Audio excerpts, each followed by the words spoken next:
شرعی لحاظ سے بندش کا کوئی تصور نہیں ہے۔ میں بارہا اس پہ کلام کر چکا ہوں کہ اس طرح لوگوں کو گمراہ کرنا بالکل شرعاً جائز نہیں ہے۔ میں اس کویسچن یہ کرتا ہوں کہ یہ بتائیے کہ بندش کا کیا مطلب ہے؟ اگر آپ کہتے ہیں کہ جی رشتوں میں بندش ہے، اولاد پیدا ہونے میں بندش ہے، نوکری میں بندش ہے، کاروبار میں بندش ہے، کیا آپ یہ کہنا چاہتے ہیں کہ اللہ تبارک و تعالیٰ تو آپ کو کاروبار چلانا چاہتا ہے لیکن اس نے بندش قائم کر دی؟ اللہ تعالیٰ تو اولاد دینا چاہتا ہے لیکن اس نے بندش کر دی؟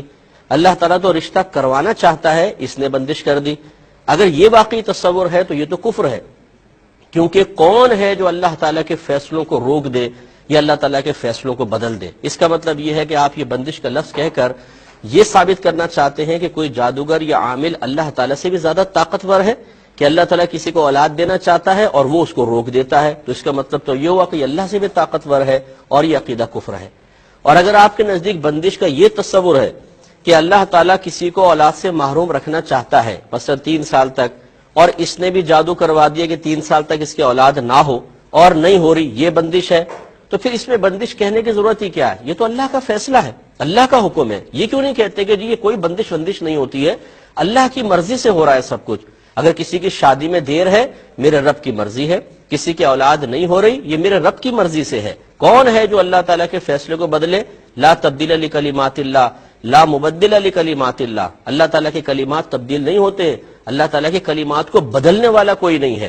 لہٰذا اس قسم کے تصورات قائم کر کے لوگوں کے لیے ان آستانوں پر اور ان جادوگروں کے پاس جانے کے راستے کھول دینا کہ جو عزتیں بھی لوٹ رہے ہیں، پیسہ بھی لوٹ رہے ہیں، لوگوں کو پاگل بنا رہے ہیں۔ ضروری نہیں ہے کہ آپ اگر جواب دیتے ہیں تو سب کے سب آپ ہی کے پاس آئیں گے۔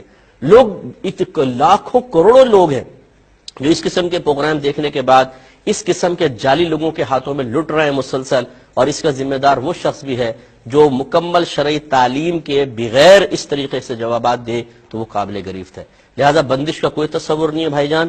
صحابہ کرام علیہم رضوان صرف ایک عقیدہ رکھتے تھے، اگر ان کو کوئی کسی چیز کے رکاوٹ محسوس ہوتی وہ کہتے میرے رب کی مرضی ہے، ہم اپنے رب کی رضا پر راضی ہیں، تو وہ اطمینان رہتا تھا، قلب بھی مطمئن، ذہن بھی پرسکون، ایمان بھی مضبوط۔ آج ہمارے ایمان اتنے کمزور ہو گئے کہ اللہ تعالیٰ کی آزمائش کا تصور ختم، اللہ تعالیٰ سے امیدیں معاذ اللہ منقطع ہوتے ہم نے دیکھی ہیں، عاملوں سے امیدیں لگا بیٹھے کہ یہ عامل کرے گا جو کچھ کرے گا، اولاد یہی دے گا، رشتہ یہی کروائے گا، کاروبار یہی چلوائے گا۔ بولتے ہیں یار اللہ سے تو دعائیں کر کر کے تھک گئے معاذ اللہ، اب کون ہے جی؟ یہ بابا ہے۔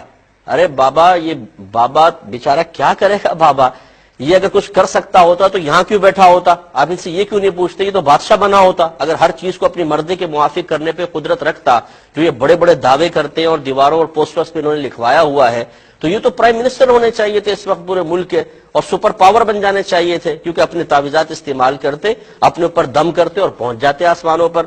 لیکن ایسا نہیں ہے، وہ آپ کے پیسوں کا محتاج شخص بیٹھا ہوا ہے، اور آپ اسی کے قدموں میں گر کر اللہ تعالیٰ کو فراموش کر کے اور اپنے ایمان کے خلاف کام کر رہے ہیں۔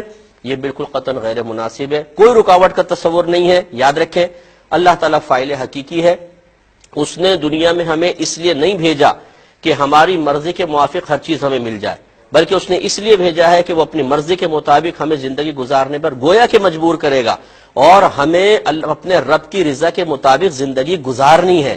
اس نے جو ہمارے حق میں فیصلہ کیا ہے ہم نے اس کو قبول کرنا ہے، اسی کا بدلہ آخرت میں اللہ تبارک و تعالی ہمیں عطا فرمائے گا۔ جب انسان اللہ کی رضا پر راضی نہ رہے بلکہ اس کی تمنا یہ ہو جائے کہ اللہ تعالیٰ میری مرضی کے مطابق چلے، اور پھر وہ دنیا کو جنت بنانے کی کوشش کرے کہ یہاں جو کچھ میں چاہوں مجھے مل جائے، بس یہی اس کی میجر مسٹیک ہے، اور اس نے گویا کہ نہ اللہ تبارک و تعالیٰ کی حکمتوں کو سمجھا، نہ دنیا میں آمد کے مقصد کو سمجھا، تو وہ تباہ و برباد ہوگا۔ ہمارا کام سمجھانا تھا۔ مجھے پتا ہے کہ یہ باتیں ہر ایک کی سمجھ میں نہیں آتی ہیں، آپ لاکھ سمجھا لیں۔ ان عورتوں نے اس قسم کے جعلی باباؤں کے آستانوں کو آباد کر رکھا ہے، وہاں جاتی ہیں، اپنی عزتیں بھی داؤ پہ لگاتی ہیں، شوہروں کا پیسہ خرچ کرتی ہیں، اور پھر ملتا کیا ہے؟ ٹھینگا۔ بعض اوقات وہی چیز ملتی ہے کہ جو اللہ تعالیٰ نے دینی ہے۔ تو اس لیے ایمان کو مضبوط رکھیں، اپنے اللہ تعالیٰ سے تعلق مضبوط رکھیں، انشاءاللہ سب کچھ حاصل ہوگا۔